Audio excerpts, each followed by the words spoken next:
राम राम, सत श्री अकाल, आदाब, नमस्कार दोस्तों। स्वागत है आपका अपने YouTube channel history by Vinod Kashyap के अंदर।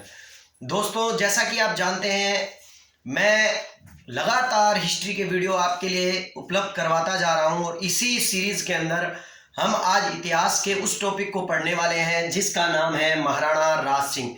मेवाड़ के एक ऐसे शासक जिस शासक के बारे में मैं जितना बताऊं उतना क्या है, कम है। लेकिन इस वीडियो को शुरू करने से पहले दोस्तों, मेरी आप सभी लोगों से एक छोटी सी अपील कि जितने भी बच्चे मेरे चैनल के साथ नए जुड़े हैं वो इसी प्रकार की बेहतरीन जानकारियां लेने के लिए मेरे चैनल को जल्द से जल्द सब्सक्राइब कर लें और साथ ही साथ दोस्तों बेल आइकन को भी दबा लें, क्योंकि आप लोगों की ये शिकायत रहती है कि सर जब हम आपके चैनल पर जाते हैं तो आपके चैनल पर हमें आपके कुछ वीडियोज ही दिखाई देते हैं। उसका सबसे बड़ा रीजन है दोस्तों ये, क्योंकि आपको मेरे चैनल के सभी वीडियोस प्लेलिस्ट में दिखाई देंगे, तो आप प्लेलिस्ट में जाकर आप उन्हें क्या कर सकते हैं, देख सकते हैं। तो आज हमारा जो वीडियो है महाराणा राज सिंह, इसको शुरू करेंगे।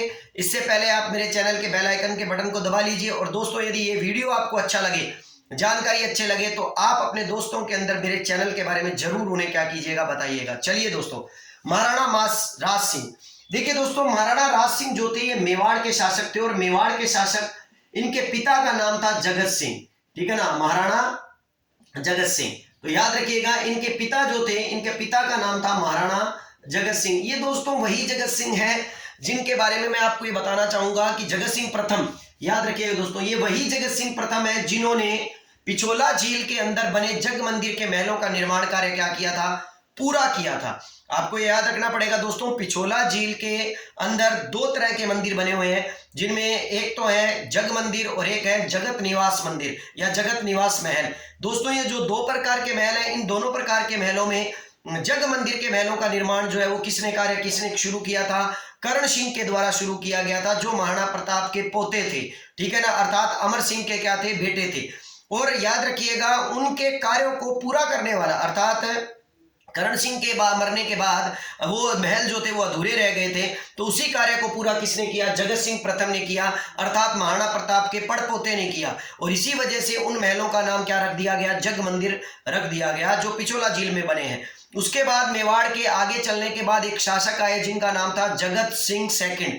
जगत सिंह सेकंड के द्वारा या द्वितीय के द्वारा क्या किया गया, मेवाड़ के अंदर उसी पिछोला झील के अंदर और महल बनवाए गए, जिन महलों को उसने नाम दिया जगत निवास मंदिर या जगत निवास महल। तो इसलिए याद रखिएगा दोस्तों, पिछोला झील में दो तरह के महल बने हुए, जिसमें महाराणा राज सिंह के पिता जो थे वो क्या थे, जगत सिंह प्रथम थे। दोस्तों, मैं इनके बारे में थोड़ा सा और आपको बताना चाहूंगा ताकि आपको महाराणा राज सिंह के बारे में क्या हो, अच्छी तरह से जानकारी रहे। महाराणा राज सिंह 1652 में अपने पिता की मृत्यु के बाद गद्दी पर बैठे थे और ये लगभग 1680 तक क्या रहे थे, गद्दी पर रहे थे।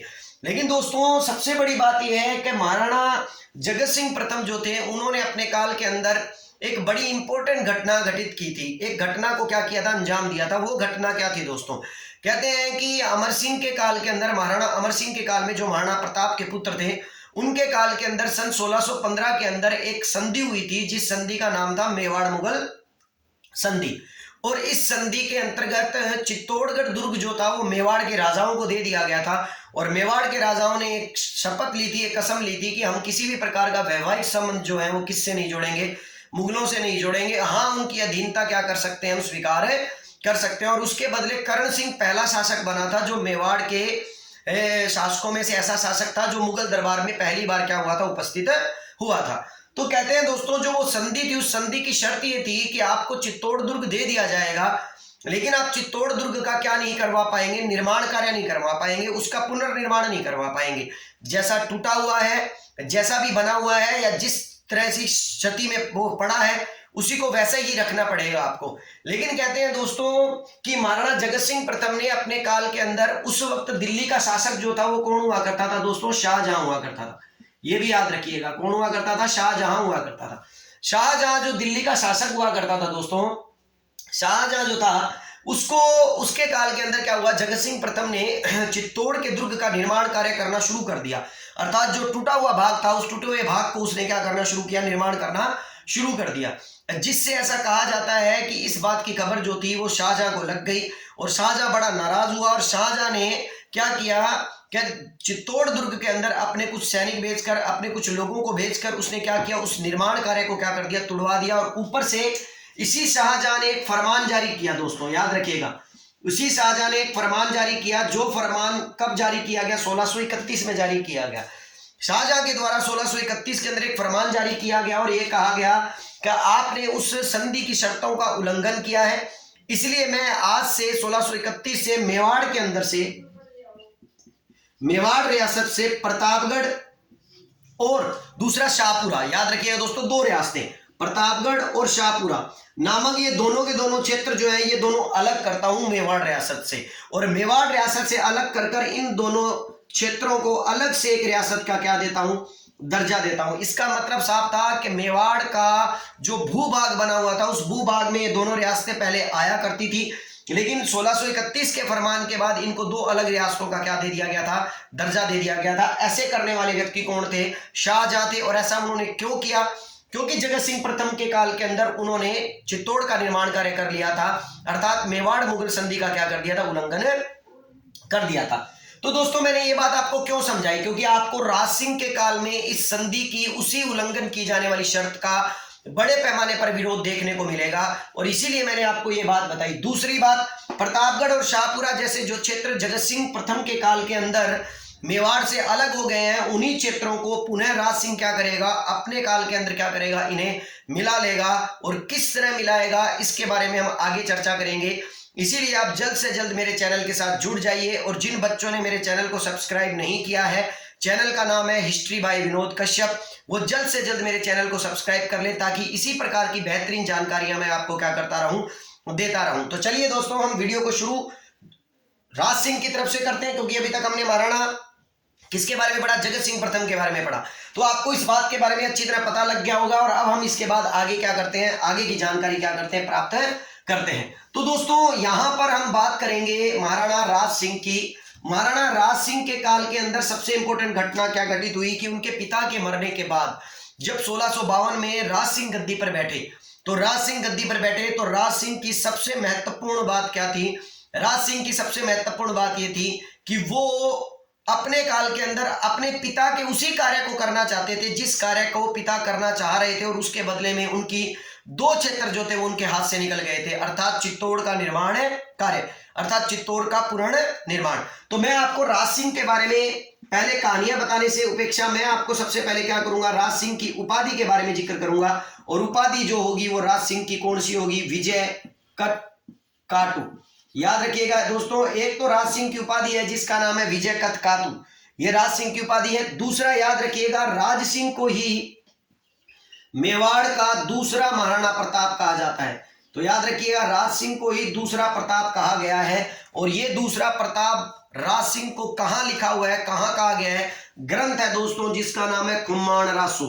ठीक है ना दोस्तों, खुम्माण रासो के अंदर राज सिंह को दूसरा प्रताप क्या है बताया गया है, याद रखिएगा दोस्तों। चलिए दोस्तों आगे बात करते हैं राज सिंह के बारे में, लेकिन राज सिंह के बारे में बात करें उससे पहले दोस्तों मैं आपको यह बता दूं कि राज सिंह जो है वो अपने पिता का सपना पूरा करना चाहता था, अपने पिता के कार्य को पूरा करना चाहता था। इसीलिए राज सिंह ने क्या किया, उनके मरने के बाद जो पिता करना चाह रहे थे वो करना शुरू कर दिया, अर्थात चित्तौड़ के दुर्ग का क्या करना शुरू कर दिया, गुपचुप तरीके से उसने चित्तौड़ के दुर्ग का निर्माण कार्य करना शुरू कर दिया।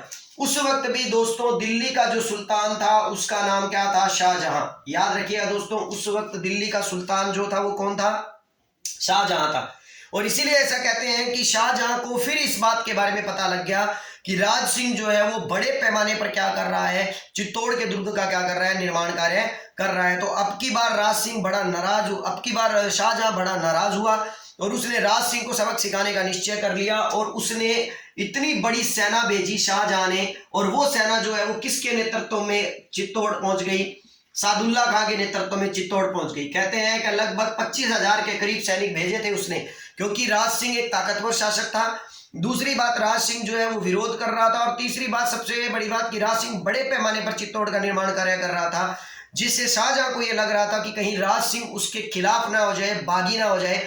इसीलिए उसने इतनी बड़ी सेना भेजी, किसके नेतृत्व में, सादुल्ला खां के नेतृत्व में। कई बार यह क्वेश्चन आता है दोस्तों कि राज सिंह के खिलाफ सर्वप्रथम मुगलिया सल्तनत की तरफ से पहली बार किसके मतलब पक्ष के अंदर सेना भेजी गई थी, तो सादुल्ला खां के पक्ष के अंदर सेना भेजी गई थी, वो भी शाहजहां ने भेजी थी। अभी औरंगजेब आया ही नहीं है दोस्तों। सादुल्ला का चित्तौड़ आया, और सादुल्ला का चित्तौड़ आने के बाद सादुल्ला खां ने चित्तौड़ के अंदर जितना भी निर्माण कार्य करवाया हुआ था दोस्तों, वो सारे का सारा नव निर्माण कार्य उसने क्या कर दिया, तुड़वा दिया। और इसी वजह से निर्माण कार्य तुड़ा दिया तो राज सिंह किससे नाराज हो गया, मुगलिया सल्तनत से नाराज हो गया।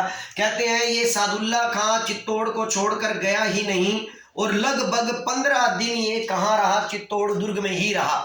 दोस्तों कितनी बड़ी बात है कि चित्तौड़ दुर्ग के अंदर ही रहा, ताकि वो देख सके कि कोई और निर्माण कार्य तो नहीं चल रहा है, या किसी प्रकार का निर्माण कार्य किया हुआ है उसे तोड़ना बाकी तो नहीं रह गया है। लेकिन एक बात तो कंफर्म थी कि शाहजहां की इस गतिविधि से राज सिंह क्या हो सकता था, नाराज हो सकता था।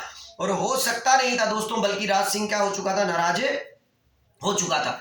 और यही रीजन था जिसके कारण अब वो शेर, जिसको दूसरे प्रताप के नाम से जाना जाता है, और मेवाड़ का वो ताकतवर शासक राज सिंह, जिसने उत्तर भारत के अंदर एकमात्र ऐसा शासक जिसने औरंगजेब के विरुद्ध अपने आप को क्या कर लिया था, खड़ा कर लिया था। राजपुताने का एकमात्र शासक ये कह सकते हैं कि जिसने औरंगजेब के विरुद्ध अपने आप को खड़ा करने वाला था, उस शासक के संबंध मुगलिया सल्तनत के साथ खटास भरे हो सकते हैं, कटुता भरे हो सकते हैं, ये बात शाहजहां जानता था। इसीलिए शाहजहां ने बड़ा ही इंपॉर्टेंट काम किया, और वो क्या काम किया देखिए, कि शाहजहां ने अपने एक व्यक्ति को भेजा जिसका नाम था मुंशी चंद्रभान। ठीक है ना, किसको भेजा दोस्तों, मुंशी चंद्रभान को भेजा। और मुंशी चंद्रभान को यह कहकर भेजा कि आप राज सिंह के पास जाइए, और राज सिंह को अगर वो नाराज है तो उसे मनाइए, और राज सिंह को आप किसी भी प्रकार से मुगलिया सल्तनत से नाराज न होने दीजिए, क्योंकि हमें राज सिंह की बड़ी इंपॉर्टेंट जरूरत है, और राज सिंह को हमें दक्षिण के अभियानों में क्या करना है, भेजना है। क्योंकि मुगलिया सल्तनत के लिए हमेशा दोस्तों दक्षिण का ख्वाब जो था, दक्षिण को जीतने का जो ख्वाब था, वो हमेशा मुगलिया सल्तनत देख रही रहती थी। और यही रीजन रहा है कि दक्षिण को जीतते जीतते औरंगजेब भी अपने आप को क्या हो गया, दक्षिण के अंदर ही अपने आप को अपने आप के रूप में, अपने कब्रिस्तान के रूप में क्या हो गया, मतलब अपना प्रचलन के रूप में आ गया, कि अगर औरंगजेब की कब्र अगर कहीं खुदी थी तो वो दक्षिण के अभियानों के कारण क्या कर दी गई थी, खुद गई थी, और दक्षिण का जो घाव था वो उसके लिए नासूर बन गया था। वैसे ही मुंशी चंद्रभान को भेजा गया और कहा गया कि आप राज सिंह को अच्छी तरह मनाइए, राज सिंह से बात कीजिए, राज सिंह से किसी भी प्रकार को नाराज मत होने दीजिए, अगर उसे किसी प्रकार के तोहफे चाहिए तो उसे तोहफे दे दीजिए, ठीक है ना। और क्या है कि उसको दक्षिण के अभियानों पर जाने के लिए राजी कर लीजिए। कहते हैं कि राज सिंह को जो नाराज राज सिंह बैठा था उसको चंद्रभान ने मना लिया और कह दिया कि चलो कोई बात नहीं, निर्माण कार्य टूट गया है, कोई दिक्कत नहीं है, लेकिन मुगलिया सल्तनत आपसे बिल्कुल नाराज नहीं है। आपको भी समझना चाहिए कि जो संधि की गई है उस संधि को आपका क्या नहीं करना चाहिए, आपको तोड़ना नहीं चाहिए उसकी शर्तों को। तो कहते हैं कि राज सिंह मान गया और राज सिंह क्या हो गया, दक्षिण के अभियान की तरफ जाने के लिए क्या हो गया, तैयार है, हो गया। चलिए दोस्तों, इस तरह यहाँ पर ये घटनाएं ये कह सकती हैं कि मुगलिया सल्तनत के साथ राज सिंह चाहे अंदर से एक ज्वालामुखी की तरह धधक रहा था, लेकिन बाहर से वो मुगलिया सल्तनत का क्या दे रहा था, साथ है दे रहा था। और शाहजहां ने बड़ी चतुराई से राज सिंह को अपने विरुद्ध नहीं होने दिया। लेकिन दोस्तों समय बीता और समय बीता और समय आया 1657 का। याद रखिए दोस्तों 1657 का। 1657 के अंदर दोस्तों शाहजहां जो था वो बीमार पड़ गया। याद रखिए दोस्तों, शाहजहां जो है वो क्या पड़ गया दोस्तों, बीमार पड़ गया।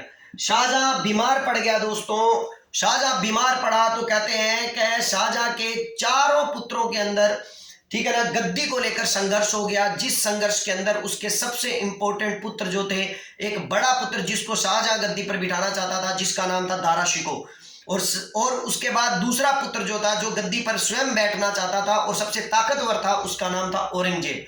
हालांकि इसके अलावा दो पुत्र और थे दोस्तों जिनका नाम था शुजा और मुराद। लेकिन आपको याद रखना पड़ेगा दोस्तों, शाहजहां के 4 पुत्र थे, दारा शिकोह, औरंगजेब, शुजा और मुराद। लेकिन उनके मध्य उत्तराधिकारी संघर्ष के अंदर यदि सबसे ज्यादा महत्वपूर्ण कोई मायने रखते हैं तो वो दारा शिकोह और कौन रखते हैं, औरंगजेब रखते हैं। जैसा कि मैंने आपको बताया 1657 में जब शाहजहां बीमार पड़ा तो इस बात को लेकर राज सिंह की आंखें चमकने लगी, क्योंकि अब सारा मुगलिया सल्तनत जो था वो क्या था, शाहजहां की तरफ देख रहा था। और दूसरी बात, शाहजहां दारा शिकोह को गद्दी पर बिठाना चाहता था और उधर से औरंगजेब खुद गद्दी पर बैठने के लिए विद्रोह कर बैठा था। इसका मतलब ये था कि अब राज सिंह को मौका मिल गया था कि जो प्रदेश उसके हाथ से निकले थे, जो प्रदेश किसी टाइम में उसके पिता के काल के अंदर अलग कर दिए गए थे, और जिन प्रदेशों पर वो मेवाड़ का कभी अधिपत्य हुआ करता था, वो उन्हें वापिस जीत सकता था और जीत कर वापिस अपने साम्राज्य में क्या कर सकता था, मिला सकता था। दूसरी बात कि इन मुगलों ने जगह जगह पर राजस्थान के अंदर राजपूताना में अपने ठिकाने बना रखे थे,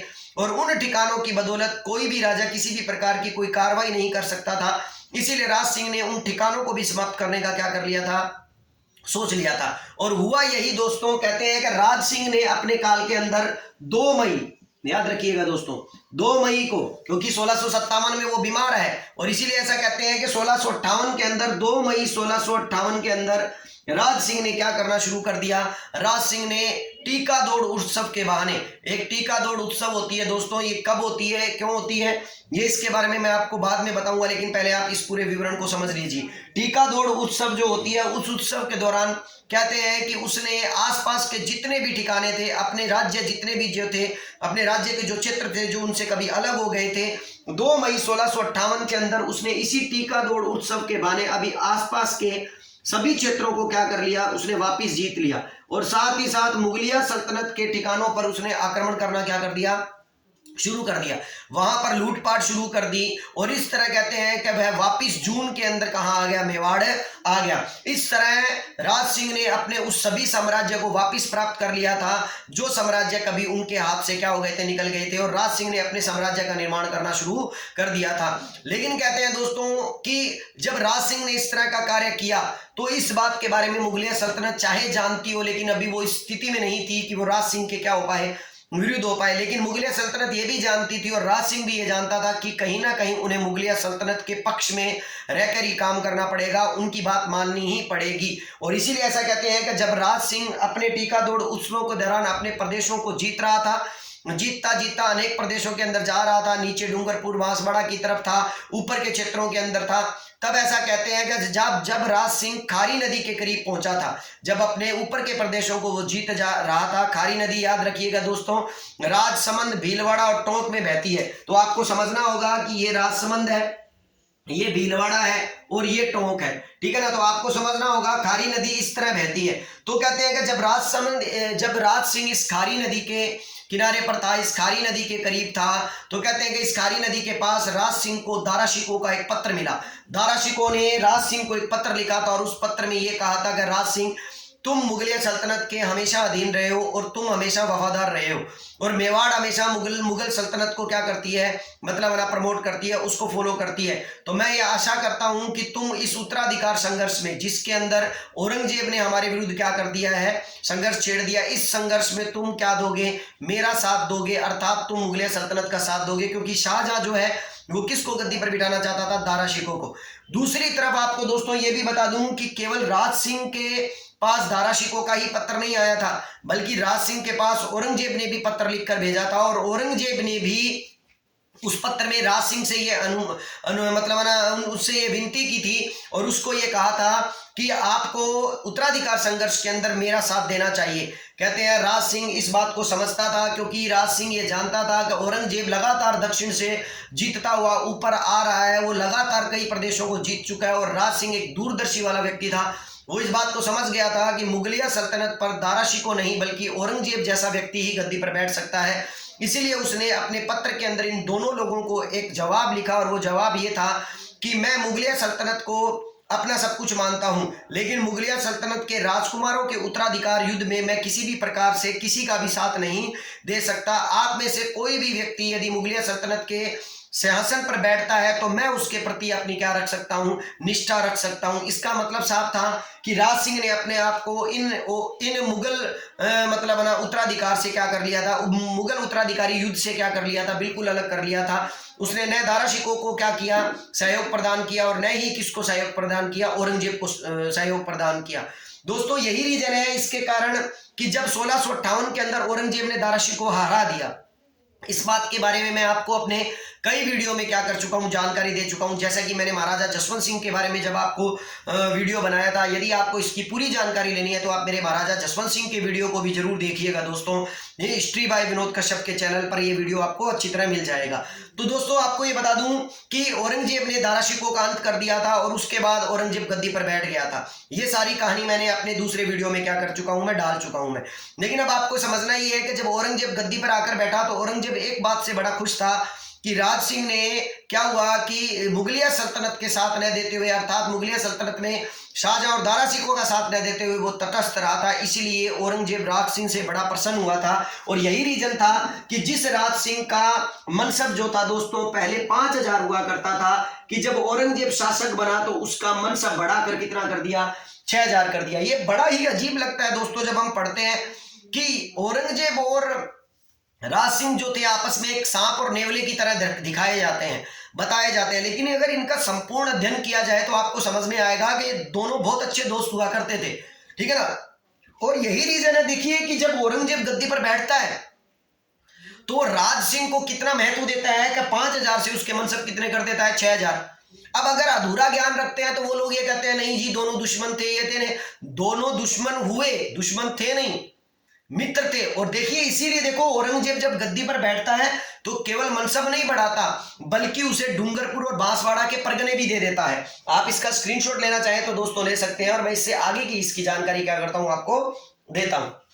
हाँ दोस्तों, जैसा कि मैं बता रहा हूं कि औरंगजेब जो है वो क्या हुआ, जब खुद गद्दी पर बैठा तो गद्दी पर बैठा तो औरंगजेब के लिए ये कहा जाता है दोस्तों कि उसने डूंगरपुर और बांसवाड़ा के परगने जो हैं वो क्या किए, उसने राज सिंह को दिए हैं। तो याद रखिएगा डूंगरपुर और बांसवाड़ा के परगने भी, डूंगरपुर व बांसवाड़ा के परगने भी उसने इनाम स्वरूप किसको दे दिए थे, राज सिंह को दे दिए थे, ठीक है ना। बांसवाड़ा इनाम में दिए, ठीक है ना, इनाम में दिए कि भी मैं तुझसे प्रसन्न हूं, तू दिल्ली सल्तनत के अंदर, ठीक है ना, आता था, मैंने विद्रोह किया था लेकिन तेने उस विद्रोह में किसका साथ नहीं दिया, दारा शिकोह का साथ है नहीं दिया। तो औरंगजेब इस बात से बड़ा प्रसन्न था। लेकिन कहते हैं ना दोस्तों कि दोस्तों के मध्य भी दुश्मनी हो जाती है, तो हम ये जरूर कह सकते हैं कि दोस्त थे अच्छे और दुश्मनी हो गई, ठीक है ना। अब ये दुश्मनी क्यों हुई, है ना। और आप जानते हो दोस्तों दो दोस्तों के बीच में दुश्मनी का कारण एक ही रहता है, और आप समझदार हो वो क्या है,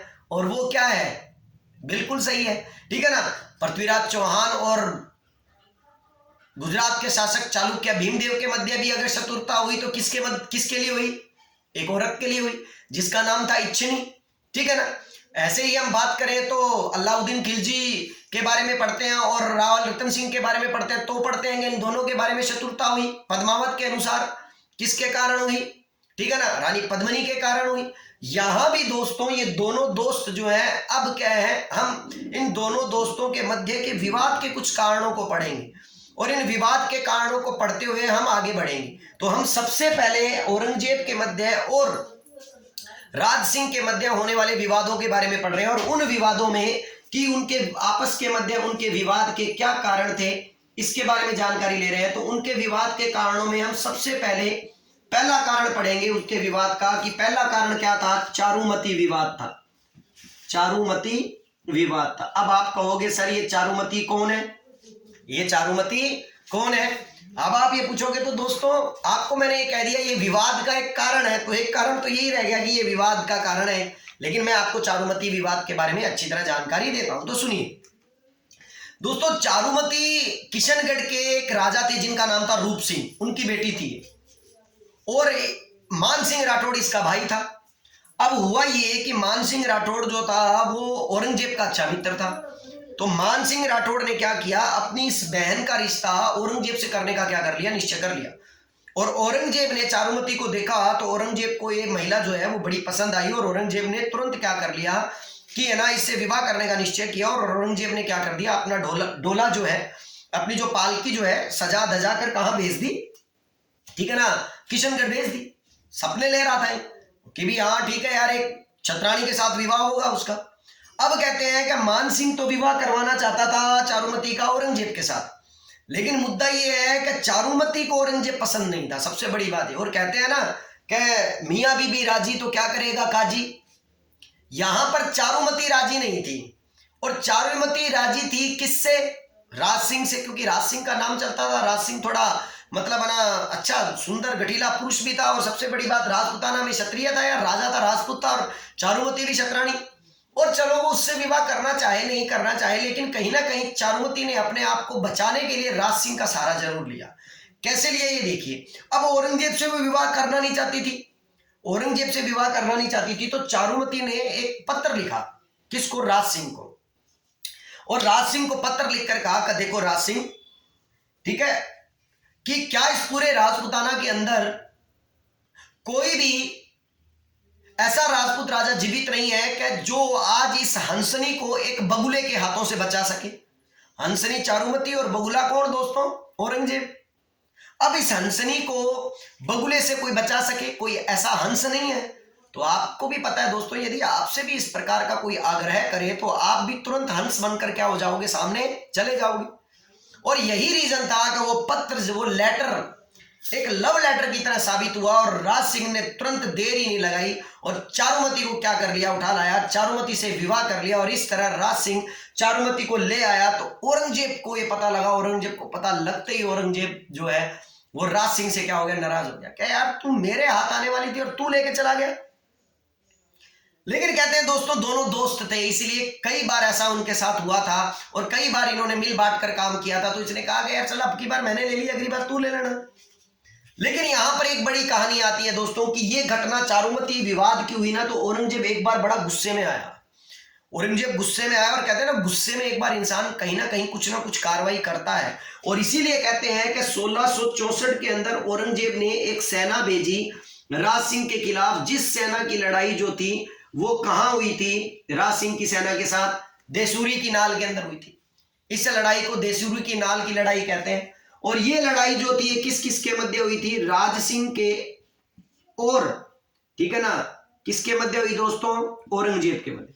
लेकिन यहां पर आपको यह याद रखना पड़ेगा कि ना तो इस लड़ाई में औरंगजेब गया और न इस छोटे से युद्ध के अंदर कौन गया, राज सिंह गया। केवल ये एक वर्चस्व की लड़ाई थी, या ये कह दीजिए कि केवल एक दिखावे की लड़ाई थी कि भी तू चारुमती लेके चला गया तो मैं एक बार लड़ूंगा। होता भी ऐसे है कि जब एक बार कोई चीज हमारे हाथ में से चली जाती है, तो जब किसी दूसरे के हाथ में लग जाती है तो एक बार तो उसको हम पकड़ लेते हैं, हाँ कैसे भाई, क्यों, ऐसे वैसे। लेकिन साहब, जो चीज हमारी है वो हमारे पास रहेगी, जो हमारे पास नहीं है वो आज किसी और के पास है तो कहीं और भी चली जाएगी। तो इसलिए क्यों उस बात के लिए लड़ना। लेकिन कहीं ना कहीं गुस्से में औरंगजेब ने एक बार तो सेना भेज दी थी दोस्तों, और यही रीजन था जिसके कारण औरंगजेब ने जो सेना भेजी, तो यहाँ राज सिंह खुद लड़ने के लिए नहीं आया। तो राज सिंह ने क्या किया, उस वक्त क्या था, सलमपुर के एक ठाकुर हुआ करते थे, सलमपुर के एक क्षत्रिय हुआ करते थे जिनका नाम था रतन सिंह चूड़ावत। याद रखिएगा दोस्तों। और चूड़ावतों को यह अधिकार था कि वो जाकर पहली लड़ाई लड़े, और रतन सिंह चूड़ावत को चुन लिया साहब राज सिंह ने। और रतन सिंह चूड़ावत को संदेशा भिजवाया कि रतन सिंह चूड़ावत, उधर से औरंगजेब की मुगलिया सेना की सेना आ रही है और तू जाकर क्या कर, लड़ाई लड़ और उनको बिल्कुल नेस्तनाबूद कर दे। और उनकी छोटी मोटी सेना जो आ रही है, अपने आप का दबदबा कायम करने के लिए, दिखाने के लिए कि भी तैने पंगे ले लिए हैं, तो अपने इसको जवाब दे दे। अब ये बेचारा बंदा, इसका नया नया विवाह हुआ रतन सिंह चूड़ावत का, और इसकी पत्नी का नाम था हाड़ी रानी सलह कंवर, हाड़ी रानी सलह कंवर। ये हाड़ी रानी सलह कंवर के साथ नया नया विवाह हुआ इसका। अब एक यार मरवा दिया यार, आज विवाह हुआ और आज ही मुझे युद्ध करने के लिए जाना पड़ रहा है। दोस्तों यहां पर आपको मैं थोड़ा हंसी मजाक वाली बात बता दूं, यहां पर आपको याद रखना पड़ेगा दोस्तों, जीवन में इतिहास के अंदर दो ही लोगों के साथ ऐसा हुआ है कि जहां पर विवाह हुआ और विवाह होते ही उन्हें अपनी पत्नी को छोड़कर बेचारे को क्या करना पड़ा, जाना पड़ा। नंबर एक कौन, रतन सिंह चूड़ावत, और अपनी पत्नी को छोड़कर जा रहा है किसको, हाड़ी रानी सलह कंवर को। और दूसरा अगर कोई व्यक्ति है तो वो है सुनील शेट्टी, ठीक है ना, बॉर्डर फिल्म में जाता है अपनी पत्नी को छोड़कर लड़ाई लड़ने के लिए। ए जाते हुए लम्हों थोड़ा ठहरो, थोड़ा थमो। लम्हे कहां रुकते हैं दोस्तों, लम्हे तो रोकने पड़ते हैं, रुकते नहीं है। तो आपको याद रखना पड़ेगा, दो लोग थे, ठीक है, एक सुनील शेट्टी था और एक क्या था, रतन सिंह चूड़ावत था। चलिए दोस्तों, रतन सिंह चूड़ावत जो था दोस्तों, रतन सिंह चूड़ावत ने अपनी पत्नी को, नॉर्मल बात है यार, क्षत्रिय युद्ध लड़ने जाएगा, लेकिन उसकी पत्नी ने उसे हौसला दिया, आप चिंता मत कीजिए, आप जाइए, ठीक है ना, विवाह की कोई दिक्कत नहीं है, मैं आपसे इस बात को लेकर नाराज नहीं होंगी कि आप मुझे छोड़कर युद्ध करने के लिए चले गए, बल्कि मैं खुश होंगी कि आपने अपना क्षत्रिय धर्म निभाया है और आप युद्ध करने के लिए तैयार है। तो कहते हैं यार चली गई, उसने बड़ा हौसला दिया, उसने कहा बहुत बड़ी बात है यार ये तो। और रतन सिंह चूड़ावत अपने जो क्षत्रिय जो जोश था उसको वो उनके कायम हो गया और उन्होंने जल्दी सी छत्र धारण किए, तलवार उठाई, सब कुछ किया। और इसी राजपुताना की क्षत्राणी ने अपना क्षत्राणी धर्म निभाया और खून से उसकी राज तिलक किया, उनका तिलक किया उनका, और कहा का युद्ध के अंदर आप विजय होके आना, ठीक है ना। लेकिन कहते हैं कि प्रेम प्रेम होता है दोस्तों। जैसे ही ये युद्ध से जैसे ही इस दुर्ग से बाहर निकले, पत्नी को छोड़कर युद्ध करने के लिए जाने लगे, तो उसी वक्त दौरान इनको ख्याल आया कि यार जा रहा हूं, एक बार इसको नजर भर देखा भी नहीं है मैंने, तो वहां जाने के बाद क्या है, इसकी याद आएगी तो क्या करूंगा। तो उसने अपने एक सैनिक को कहा कि जा यार तू रानी के पास जा और जाकर उसको बोल कि कोई निशानी निशानी दे दे यार, ताकि वहां बैठा हूं तो तुझे क्या कर लूं, याद कर लूं कि हाँ भी ठीक है। ये इस समय कोई व्हाट्सएप तो होता नहीं था कि वीडियो कॉल हो जाए, बैठ के कि हाल चाल पूछ ले, हाँ किया ठीक है आ रहा हूं चिंता मत करना, यहाँ युद्ध हो रहा है। उस समय ऐसा कोई सिस्टम था नहीं। उसने सोचा निशानी निशानी ले लेते हैं। कोई सैनिक गया निशानी मांगने के लिए, किससे, हाड़ी रानी सलह कंवर के। सलह कंवर एक क्षत्राणी थी दोस्तों। और इसीलिए मैं हमेशा कहता हूं दोस्तों, राजस्थान केवल वीरों की धरती नहीं है, राजस्थान वीरांगनाओं की भी धरती है दोस्तों। क्योंकि समय समय पर वीरांगनाओं ने ही अपने पतियों को, अपने भाइयों को, अपने पिताओं को क्षत्रिय धर्म की याद दिलाई है दोस्तों। वरना केवल हम इसे वीरों की धरती नहीं कह सकते, राजस्थान को वीरांगनाओं की भी धरती कहना हमारे लिए उचित है। वीरों और वीरांगनाओं की धरती है दोस्तों ये। और यहां पर कहते हैं हाड़ी रानी सलह कंवर ने उस सैनिक को बोला कि सुन, मैं तुझे निशानी देती हूं और ये निशानी जाकर तेरे राजा को देना, और उसको कहना कि इस निशानी के बाद भी यदि तुझे ये समझ में ना आए कि तेरे लिए ये युद्ध ज्यादा इंपॉर्टेंट है, हमारी मातृभूमि के लिए ये युद्ध ज्यादा इंपॉर्टेंट है, क्योंकि मुगलिया सेना सरहद पर खड़ी है और तू मुझे याद करेगा तो इसका मतलब तू अपने युद्ध धर्म को निभाएगा नहीं। इसलिए मैं ऐसी निशानी भेज रही हूं कि जिस निशानी को लेकर इस युद्ध को इस तरह लड़ना कि इस युद्ध में राष्ट्र की जीत हो, मातृभूमि की जीत हो, ठीक है ना, मेवाड़ की जीत हो। कहते हैं कि एक प्लेट के अंदर काले रंग के कपड़े के अंदर ढका हुआ एक उपहार आया और एक दासी ने आकर वो उपहार उस सैनिक को दिया, और वो सैनिक वो उपहार लेकर चला गया किसके पास, रतन सिंह चुड़ावत के पास, जो महल के दुर्ग के बाहर खड़ा था। और जब रतन सिंह चुड़ावत ने उस कपड़े को हटाया, रतन सिंह चुड़ावत के होश उड़ गए। और रतन सिंह चुड़ावत को देखते ही एक बात समझ में आ गई कि इस क्षत्राणी ने अपना सर काट कर थाली के अंदर सजा कर केवल इसलिए भेजा है क्योंकि मैं अपने क्षत्रिय धर्म को भूल रहा था, मैं युद्ध को क्या कर रहा था, भूल रहा था। अर्थात युद्ध में मैं इसका स्मरण करता तो शायद मैं युद्ध को ढंग से लड़ नहीं पाता। इसीलिए उसी रतन सिंह चुड़ावत ने उसी वक्त उसी रानी के दोनों बालों से उन दोनों बालों को पीछे की तरफ गांठ मारकर अपने सर पर क्या किया, अपने सर के अंदर उसके सर को लटका लिया और इस युद्ध को लड़ा, जिस युद्ध को देशरू की नाल कहा जाता है। और इस युद्ध में राज सिंह ने बुरी तरह औरंगजेब की सेना को क्या कर दिया, परास्त कर दिया। दोस्तों यहां पर मैं ये भी समझाना चाहूंगा कि इसी हाड़ी रानी सलह कंवर के इस बलिदान के ऊपर मेघराज मुकुल ने एक कविता लिखी थी, जिसमें मेघराज मुकुल अपनी कविता में ये कहते हैं कि उन्हें युद्ध स्थल पर इस बात का स्मरण आया, लेकिन वो एक कविता है जिस कारण उन्होंने युद्ध स्थल पर इसका स्मरण दिलाने की बात कही है। लेकिन यहां पर दुर्ग में जाने के जस्ट बाद, दुर्ग से जैसे ही बाहर आए थे तब इनको ये स्मरण आया था और उन्होंने ये क्या किया था, उपहार मांगा था। लेकिन मेघराज मुकुल उस कविता के अंदर ये कहते हैं कि चूड़ावत मांगी सेनानी, सर काट दियो क्षत्राणी। सेनानी नामक कविता लिखी थी मेघराज मुकुल ने दोस्तों, किसके ऊपर, हाड़ी रानी सलह कंवर के ऊपर। और कहते हैं कि ऐसी वीरांगनाओं का त्याग हम भूल नहीं सकते दोस्तों, और यही रीजन है जिसके कारण आज भी सलम्बूर के अंदर, जो उदयपुर के अंदर पड़ता है दोस्तों, हाड़ी रानी सलह कंवर का स्मारक बना हुआ है दोस्तों। और हाड़ी रानी का जो ये स्मारक है, ये राजस्थान की पहली महिला बटालियन का नाम भी याद रखिएगा, हाड़ी रानी सलह कंवर के नाम के ऊपर ही रखा गया था दोस्तों। राजस्थान ने इन वीरांगनाओं को हमेशा इनका सम्मान प्रदान किया है दोस्तों, और यही रीजन है जिसके कारण आज भी इन राजस्थान की इन वीरांगनाओं का, जिनमें हम अगर बात करें पन्नाध्याय का, गोराध्याय का, हम बात करें हाड़ी रानी सलह कंवर का, राजमाता कर्मावती का, या हम बात करें राजमाता पद्मनी का, इन सब का योगदान आज भी है और आज भी इन सबके योगदान को लेकर हम लोग चल रहे हैं। तो आशा करता हूं दोस्तों आपको ये पहला कारण औरंगजेब और राज सिंह के विवाद के बारे में आपको पता लग गया होगा। लेकिन ये एक छोटा सा युद्ध था जिससे ये नहीं साबित होता कि ये दोनों एक बड़े युद्ध की क्या कर रहे हैं, तैयारी कर रहे हैं। लेकिन दोनों के मध्य मतभेद तो हो चुका था, तो चलिए दोस्तों सेकंड कांड पढ़ते हैं, लेकिन सेकंड कांड हम दोस्तों इस वीडियो में नहीं पढ़ेंगे। सेकंड कांड पढ़ेंगे हम अपने सेकंड पार्ट के अंदर, जिसके अंदर राज सिंह सेकंड के अंदर मैं आपको अन्य कारण बताऊंगा। और दोस्तों रुकिए, याद रखिएगा सेकंड वीडियो के अंदर मैं आपको यह बताने वाला हूं कि किस तरह राज सिंह ने वो पत्र नहीं लिखा जिसके बारे में आप ये जानते हो कि राज सिंह ने ही वो शासक था राजपुताने का जिसने औरंगजेब के जजिया कर का विरोध किया था।